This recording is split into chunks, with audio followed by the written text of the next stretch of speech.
समाज में मूल सुविधाओं से वंचित अंडर प्रिविलेज लोगों के उत्थान, उनकी आत्मनिर्भरता और उनके कल्याण के समर्पित एक साधारण जीवन बिताने वाली असाधारण समाज सेविका यहां पर आने वाली है देवियों से।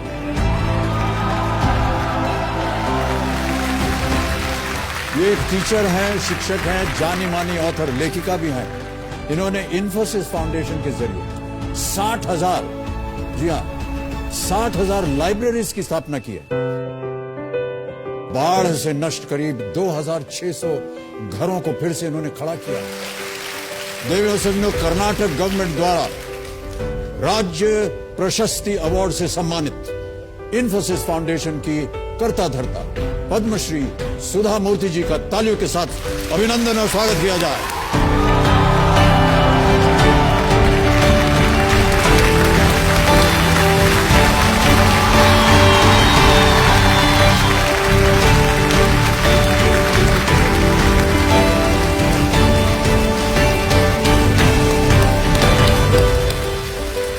बहुत बहुत स्वागत आपका सुधा जी।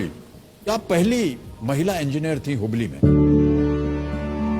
और ऐसा जाना जाता है सुधा जी की बहुत सारा विरोध एक तरह से हुआ, बहुत सारा अपमान हुआ आपका, क्या ये सच है? 1968 में मैं इंजीनियरिंग ज्वाइन करने का फैसला किया जी। नानी जी ने बोला नहीं ये नहीं करना आपको, हमारे कम्युनिटी में कोई शादी नहीं करेंगे। सबने एक एक उनका राय दिया जी। लेकिन हमने फैसला किया हम जाएंगे। तो वो कॉलेज में 599 boys and I will be the only girl. 599 boys and one girl, वाह क्या बात है। हमारे प्रिंसिपल साहब ने बता दिया बेटा आपको एडमिशन देना ही है क्योंकि आपका मार्क्स अच्छा है, लेकिन हमारा कंडीशन से शर्त है। शर्त एक है आप साड़ी पहनना, दूसरा है आप कॉलेज कैंटीन को नहीं जाना, तीसरा है आप लड़कों से बात नहीं करना। पहला तो हमने मान दिया कुछ भी होने दो, चलो हम साड़ी ही पहनेंगे। दूसरा तो कैंटीन नहीं जाना, कैंटीन इतना खराब थी हम कभी भी नहीं जाते थे। तीसरा एक ऐसा हुआ कि लड़कों से बात नहीं करना, एक साल नहीं किया। दूसरे सालों में उनको मालूम हुआ मुझे फर्स्ट रैंक मिला, प्रथम स्थल मिला, वो ही हमसे बात करने लगे। सबसे मुश्किल था हमारे कॉलेज में टॉयलेट में। मुझे 4 साल में एक मालूम हुआ टॉयलेट का महत्व, टॉयलेट का महत्व।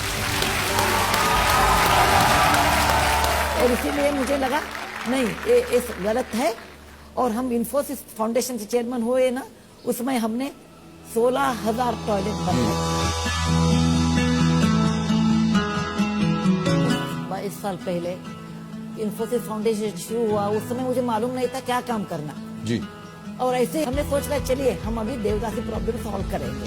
उधर गई और पेन और पेंसिल पेपर लेके गई और उनको बता दिया, उनके ग्रुप ऑफ देवदासी बैठे थे, देखिए मैं आई हूँ, आपके एड्स जैसा एक रोग है, आपको शायद उसका प्रॉब्लम होगा, मैं आपको बताती हूँ कैसे क्या करना है। इनको इतना गुस्सा आ गया, वो चप्पल लेके मेरे ऊपर फेंक दिया। मैं वापस आ गई और मुझे बहुत दुख हुआ। मेरे पिताजी बोलते समाज में काम करना तो पहला आप समाज के जैसे लोग रहते ऐसा रहना चाहिए। और ऐसा कुछ करके उनके फादर के साथ गई और फादर उनको बता दिया कि हमारी लड़की आई है आपके लड़कों को, आपके बच्चों को स्कॉलरशिप देने के लिए। इसीलिए पिताजी को डांट दिया। मैं ऐसा कुछ नहीं बोला है, आप क्यों बोल दिया? वो बताया आप बेटा आपको मालूम नहीं क्या, द बेस्ट वे मदर को अच्छा मदर को कुछ बोलना है तो बच्चों से शुरू करना है, बच्चों से शुरू करना। वो बच्चों को आप पढ़ाई के लिए पैसे दीजिए, बाद में वो आप क्या बोलते हैं वो सुनते हैं। ऐसा मेरा उनका संबंध शुरू हो गया।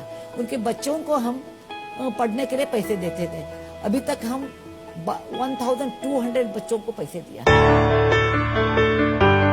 अच्छा ऐसा हमने काम शुरू किया और वो सम्मान के लिए अभी एक डिस्ट्रिक्ट में 3,000 लोग व्यवसाय से मुक्त।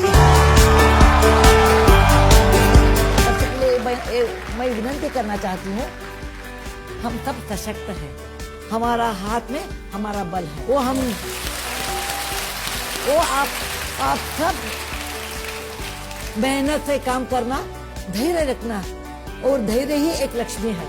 सिर्फ धन लक्ष्मी नहीं, धैर्य ही लक्ष्मी है। और धैर्य से हम काम करना और हमारा एक देश है ना उसको ऊंचा करना हमारा कर्तव्य है। ये मैं सबको मैं बोलती हूँ।